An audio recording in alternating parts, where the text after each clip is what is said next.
Mr. Siddharth Luthra is a senior advocate presently in the Supreme Court of India, and he has been the forefront of many important cases, apart from his being the Additional Solicitor General of India.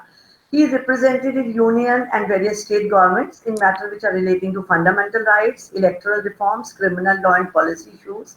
Mr. Luthra is specialized in criminal law. However, when I read his long CV, initially he was a civil lawyer, which probably turned to be a criminal lawyer because of certain completions. He also have academic inclinations. He is taught in certain universities in India, abroad also. He's a visiting professor in Northumbria University in Northeastern United Kingdom and is the honorary professor in the Amity University, Noida. Mr. Luthra has contributed to the prevention of bribery of foreign public officials and officials of public international organizations, a study and proposed amendment report to the amendments to Criminal Procedure Code 1973, which shows his academic inclination. He also is relating to bail report which was released by the Law Commission of India in 2015 and in May 2017 respectively. Apart from that, he's been associated with very many important cases which are the very very well known cases of the country, which I think he will tell himself. Sir Luthra sir, now you can चाहूँगा कि आप सबको शुक्रिया कि आपने मेरे बारे में सोचा। हम लोग पंजाबी हैं और हमारे पंजाबी परिवारों में स्पेशली जो लोग वेस्ट पंजाब से आए उनमें उर्दू ज़बान बहुत अहमियत रखती थी, क्योंकि हमारे दादा, हमारी दादी, हमारे बड़े बुजुर्ग, हमारी पेरेंट्स उस कल्चर में पढ़े थे जहाँ उर्दू कंपल्सरी के लिए मैंडेटरी थी। मुझे लगाव है, दो कारण है इसके, दो रीजंस हैं। एक तो कि हमारे घरों में, मैंने जैसे पहले कहा कि पंजाबी फैमिलीज में स्पेशली जो लोग वेस्ट पंजाब से आए और यूनाइटेड पंजाब वालों में भी उर्दू की अंडरस्टैंडिंग और नॉलेज इसेंशियल थी। उसके बगैर हमारा गुजारा नहीं चलता, क्योंकि हमारे बड़े बुजुर्ग उर्दू में पढ़े थे, उर्दू समझते थे, उर्दू में लिखते थे, पढ़ते थे। मुझे अभी भी याद है कि मेरे दादाजी जब चिट्ठी लिखते थे गांव जमीन में अपने वर्कर्स को, तो उर्दू स्क्रिप्ट में होती थी, चाहे लैंग्वेज पंजाबी थी, क्योंकि वहां भी लोग पंजाबी भी जो पढ़ते लिखते थे उर्दू स्क्रिप्ट में पढ़ी जाती थी। और हमारी लैंग्वेज में, भाषा में रोज उर्दू के शब्द आते थे, रहते थे, और इसलिए हम उस माहौल में पले और बड़े हुए। जब मुझे याद है कि मेरे फादर को कई बार हिंदी के रिकॉर्ड देखने को मिलते थे तो उनको बड़ी तकलीफ होती थी, क्योंकि उन्होंने हिंदी कभी ना सीखी थी ना पढ़ी थी, और उनके लिए लैंग्वेजेस उर्दू और पर्शियन थी। जब कॉन्स्टिट्यूशन असेंबली आई तो उस समय बहुत इसमें चर्चा चली, बहुत डेलिब्रेशन चली कि इंडिया की ऑफिशियल लैंग्वेज क्या होनी चाहिए। उस समय जैसे आपने कहा, प्रोफेसर साहब ने कहा, उर्दू मुगल टाइम से और स्पेशली ब्रिटिश राज में एक ऑफिशियल लैंग्वेज थी कोर्ट्स में और एडमिनिस्ट्रेशन में। एक बहुत डेलिब्रेशन चली, डेलिब्रेशन के बाद कॉन्स्टिट्यूशन असेंबली के बाद कि कौन सी लैंग्वेज अपनाई जाए, और एक कॉन्स्टिट्यूशन में बड़ा इंटरेस्टिंग सा बैलेंस लेने की कोशिश की गई। एक तो उन्होंने कहा कि अंग्रेजी रहेगी 15 साल के लिए, उसके बाद कंसिडर की जाएगी। ये बात अलग है कि अब अंग्रेजी तो यहाँ की भाषा बन चुकी है, लैंग्वेज बन चुकी है, अब वो जबान को हम छोड़ नहीं रहे। कोशिश है, बदलाव आ रहा है, उसको हमने इंग्लिश को भी हमने इंग्लिश बना दिया, इंडियनाइज कर दिया। ये तो आर्टिकल 343 में कहा गया। उसके बाद आर्टिकल 344 में ये क्लियर किया गया दैट प्रोग्रेसिवली हिंदी को बढ़ाया जाए, क्योंकि उस जमाने में मुझे लगता है कि ख्याल ये था कि नेशनल आइडेंटिटी के लिए एक लैंग्वेज होनी चाहिए। यही कॉन्स्टिट्यूशनल असेंबली की डिबेट्स में आता है, जो फाइनली एक्सेप्ट होता है। बहुत प्रोटेस्ट थी पर आई। लेकिन एक बड़ी इंटरेस्टिंग प्रोविजन है जो कॉन्स्टिट्यूशन में, जो हम लोग कई बार भूल जाते हैं, जो नहीं देखते, और ये मुझे लगता है कि हमें उसको फिर देखना चाहिए। और जो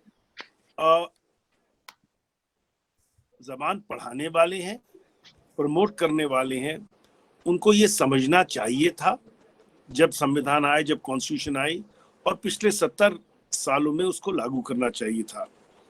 आर्टिकल 351 प्रिस्क्राइब करता है एक जगह कि हिंदी प्रमोट की जाएगी। ये सही है कि हिंदी प्रमोट की जाएगी, लेकिन उसमें एक बहुत इंपॉर्टेंट वर्ड्स आए, with an eye on the composite culture of India. ये वर्ड्स हम भूल जाते हैं। और दूसरा ये कहा गया कि हिंदी का फॉर्म, स्टाइल एंड एक्सप्रेशन, आप हिंदी की प्योरिटी रखिए, लेकिन जो फॉर्म्स, स्टाइल एंड एक्सप्रेशन हिंदुस्तानी में यानी कि उर्दू में है जो बोली जबान है, और बाकी भाषाओं में है, बाकी जबानों में, उसको भी हिंदी में मिलाया जाए, सो दैट एक लिंगुआ फ्रैंका हो। जैसे कई कंट्रीज हैं, जैसे आप मलेशिया वगैरह में देखेंगे, उन्होंने रोमन स्क्रिप्ट अडेप्ट की, अपनी ओरिजिनल लैंग्वेज दी, और उस लैंग्वेज में बहुत एवोल्यूशन हुई, भाषा में बहुत एवोल्यूशन हुई। तो इसी तरह आर्टिकल 351 का जो मायना है वो हम भूल से गए, और वो भूलना हमारी गलती रही, क्योंकि उर्दू के जो शब्द हैं, जैसे आपने अभी 2 मिनट पहले कहा, उर्दू के शब्द आप कहीं भी जाएं, कन्याकुमारी से कश्मीर तक, गुजरात से नॉर्थ ईस्ट तक, हर उर्दू के लीगल वर्ड्स में बहुत मिलते हैं। तो अगर एफआईआर का लिया जाए तो एफआईआर पर्चा है, वकालतनामा तो हर जगह चलता है, उसको वकालतनामा को हमने वकालत, बॉम्बे वगैरह में तो वकालत कर दिया है। पेशकार, रीडर, एलमत जो रिकॉर्ड कीपर हैं, दफा मीन सेक्शन। बॉम्बे में जहां उर्दू नहीं चलती, जहां उर्दू कोर्ट में कभी नहीं चलती, मराठी चलती है, वहां भी जो बॉम्बे हाई कोर्ट में पुरानी टर्म्स है, सरिश्तेदार बॉम्बे हाई कोर्ट में यूज होता है। रोजनामचा, डेली डायरी हो गई। और सबसे इंपॉर्टेंट वर्ड किसी वकील के लिए कि जब ऑर्डर कोर्ट से मिलता है, इंटरिम ऑर्डर या स्टे या बेल मिलती है, तो हर जूनियर से जूनियर वकील का काम है कि हाथ खड़े होकर के साथ दस्ती। तो ये दस्ती कहाँ से आया? ये सब उर्दू जबान से आया। और हमें ये समझना चाहिए कि ये जो शब्द है, ये जो उर्दू जबान के अल्फाज हैं, ये अल्फाज अब हमारी लीगल लैंग्वेज में इंटरमिक्स होके इनकी एक लीगल कॉनोटेशन आ गई है। तो जब पंजाब ने कानून बनाया कि देखिए अब से हम गुरमुखी यूज करेंगे स्क्रिप्ट, या हरियाणा में कहा कि उर्दू के वर्ड्स कम करो, तो उसका ये मायना नहीं है कि ये लैंग्वेज छोड़ दी जाए, उर्दू के वर्ड छोड़ दिए जाए, लेकिन यही हुआ कि जो पुराने वर्ड्स है उर्दू के, जो अब यूटिलाइज नहीं हो रहे, उनको लिखने से कोई फायदा नहीं होगा। और वहां तक दिल्ली हाई कोर्ट ने भी यही होल्ड किया।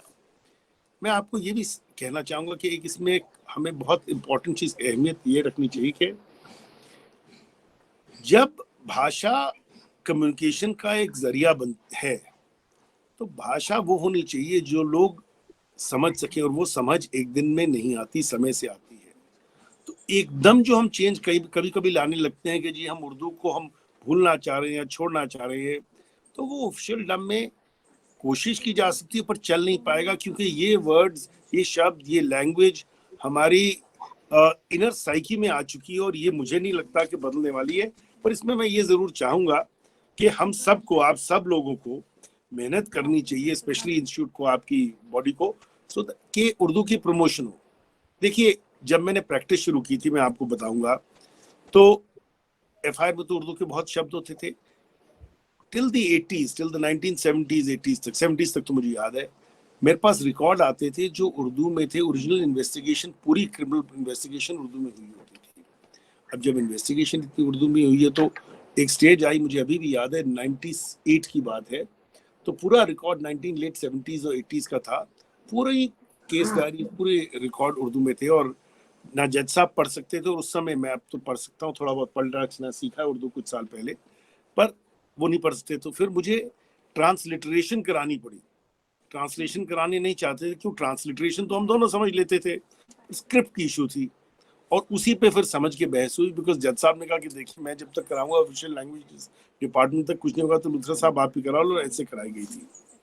तो मेरा ये मानना है कि इसमें कमी जहां रही, वो कमी रही क्योंकि जो हमारी पुलिस एकेडमीज थी, जो हमारी ऑफिशियल बॉडीज थी, उनमें हिंदी की प्रमोशन होते होते, लोकल लैंग्वेजेस की प्रमोशन होते होते, आपने जैसे कहा कि स्टेट्स के पास पावर है कि लोकल लैंग्वेज बनाए, कॉन्स्टिट्यूशन में भी है, तो लोकल लैंग्वेजेस को प्रमोट करते करते हम उर्दू जबान को भूलते चले गए। हम आर्टिकल 351 जो बहुत अहमियत रखता है, उसको हम भूलते चले गए, और इसका बदलाव हमें ही करना पड़ेगा, इसका सुधार हमें ही करना पड़ेगा।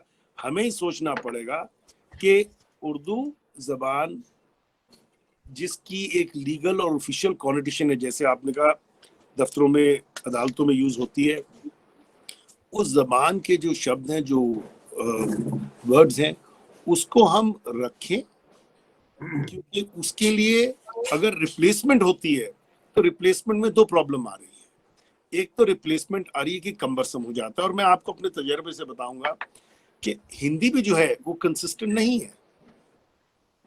इकबाल अंसारी साहब बताएंगे, मैंने इनके आगे एक बहस की थी जब ये पटना हाई कोर्ट में थे। तो जो पटना में हिंदी बोली जाती है उसमें भोजपुरी टच है, जो राजस्थान में बोली जाती है उसमें पोर्शन में मारवाड़ी टच है, कई जगह हरियाणवी टच है। हरियाणा में बोली जाती है उसमें खड़ी बोली अलग है। यूपी में बोली जाती है, वेस्टर्न यूपी और ईस्टर्न यूपी में फर्क है। मध्य प्रदेश में भी कई जगह में मारवाड़ी राजस्थानी टच है। तो जब एक लैंग्वेज की रिचनेस है और वो एक मीन्स ऑफ कम्युनिकेशन है और उसमें कॉनोटेशन है, अंडरस्टैंडिंग, और आज की नहीं 200 300 400 साल पुरानी अंडरस्टैंडिंग है, तो उसको छोड़ना, ये मेरा मानना है कि लॉजिकली और कल्चरली इम्प्रैक्टिकल एंड इनअप्रोप्रिएट है। और मैं मानूंगा कि हमें सबको मिलके आर्टिकल 351 को, मैं फिर कह रहा हूँ, याद रखना चाहिए, हमारे कॉम्पोजिट कल्चर की बात करनी चाहिए और कहना चाहिए कि हमें यूनिटी विद डाइवर्सिटी मेंटेन करनी चाहिए। बहुत बहुत शुक्रिया। Thank you very much sir, आपने ज्वाइन किया और बड़ी अच्छी जानकारी दी, इसके लिए मैं आपका बेहद शुक्रगुजार हूँ। और मैं उम्मीद करता हूँ कि आइंदा भी आप हमारी इसी तरह से रहनुमाई करते रहेंगे और हमारे प्रोग्राम में आइंदा भी आएंगे। बहुत बहुत शुक्रिया। बहुत शुक्रिया।